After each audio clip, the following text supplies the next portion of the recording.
The counselor knew that headaches don't go away with magic, but he had an idea in mind, so he searched the kingdom for a magician until he found one. The magician he found looked very miserable and unhappy. "Why are you looking so sad, my friend?" the counselor asked him. "I used to do magic tricks and make people smile, laugh, and be happy," the magician said sadly. "But since the king had declared the decree of unhappiness, I can't do that anymore." "Don't worry," the counselor said to him. "I have an excellent idea that would restore your magic shows and bring happiness back to this kingdom." After the counselor had explained his plan to the magician, they both went immediately to the king to execute it. "Your Majesty," the counselor said, "I have brought you the magician who can heal you from your headaches, just as you requested." "Excellent," the king said. "Now, magician, how can you make my headaches disappear with your magic?" "First of all, my king, let me ask you this," the magician said. "When you were staying under the hot sun for many days, were you wearing your crown?" "Yes, I was," the king replied. "Then this is the reason why you have headaches now. Your crown is made of metal, so it absorbed the heat of the sun, and that heat transferred it to your head." Indeed, that makes total sense," the king exclaimed. "It shows that you are very good in what you do. Now that you know this, heal me with your magic. Make the headaches go away." "I am sorry, your majesty, but magic doesn't work that way," the magician said.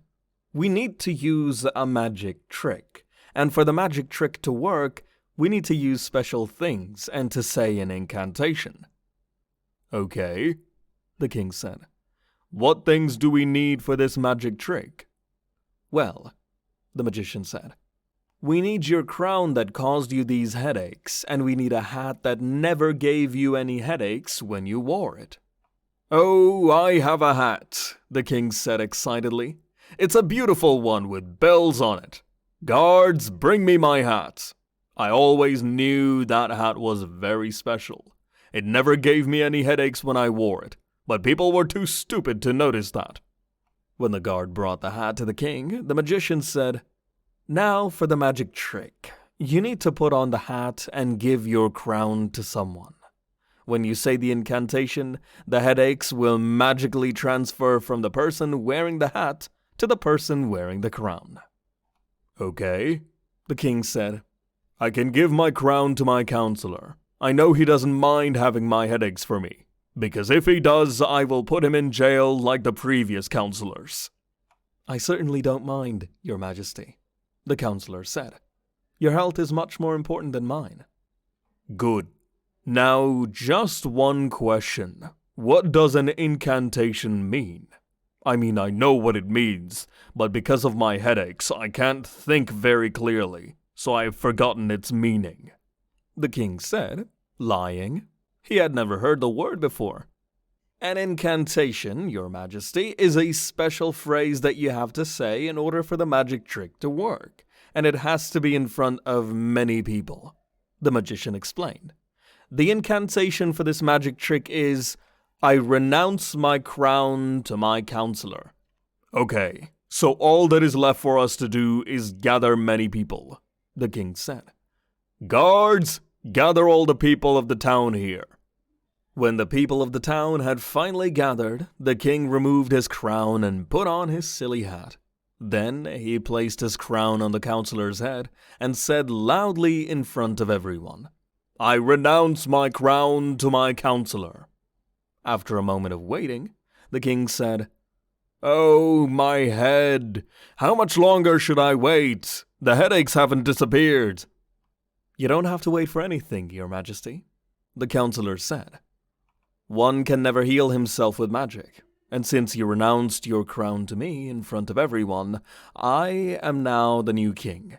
Guards, put him in jail and release all those he unfairly imprisoned." Without waiting for the decree of unhappiness to be lifted, the people of the town cheered happily for the new king and laughed very hard at the former one. And by order of the new king, The doctors, the workers, the 2 former counselors, and the tailor were all freed, and the former king, who had imprisoned them, became imprisoned himself. Now the kingdom has a kind and wise king instead of a cruel and stupid one. As for the former king, they gave him medicine, and he eventually healed from his headaches as the doctors told him he would. However, because of his cruelty and injustice for his people, they kept him in jail. A stupid person should never be made a king, especially when he's cruel. It's not good to any kingdom.